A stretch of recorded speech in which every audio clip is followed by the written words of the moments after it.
TPCC working president Jaggareddy hot comments చేశారు. సిద్దిపేటలో హరీష్ రావుపై పోటీకి ఆయన సై అంటున్నారు. వచ్చే ఎన్నికల్లో అధిష్టానం ఆదేశిస్తే హరీష్ పై పోటీ చేయడానికి సిద్ధమని తెలిపారు.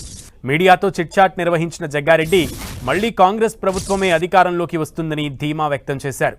డీలిమిటేషన్లో సీట్లు పక్కా పెరుగుతాయని, ఆ అంచనాతోనే 117కు పైగా అసెంబ్లీ సీట్లు గెలుస్తామని సీఎం రేవంత్ రెడ్డి చెబుతున్నారని తెలిపారు. సీఎం మాటలతో ఎలక్షన్ క్యాంపెయిన్ స్టార్ట్ చేశారని అనుకోవచ్చన్నారు.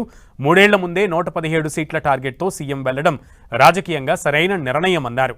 తామంతా సీఎం రేవంత్ రెడ్డి నిర్ణయంతో ఏకీభవిస్తున్నామని తెలిపారు. సంగారెడ్డి జగ్గారెడ్డి ఒక మాట అంటే మాట, ఇక అదే శాసనం, అది మాట అంటే మాటే.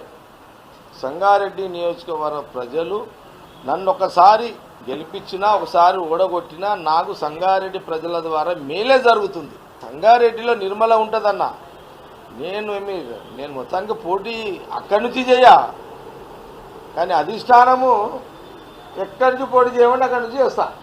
ఇప్పటిదాకా కాంగ్రెస్ పార్టీ గెలవని జాగ ఏదైనా ఉందనుకో, ఆడ పోయి చేయరా జగ్గారెడ్డి అంటే ఆడ పోయి చేస్తా. అది సిద్దిపేట కానీ ఇంకే పేట కానీ.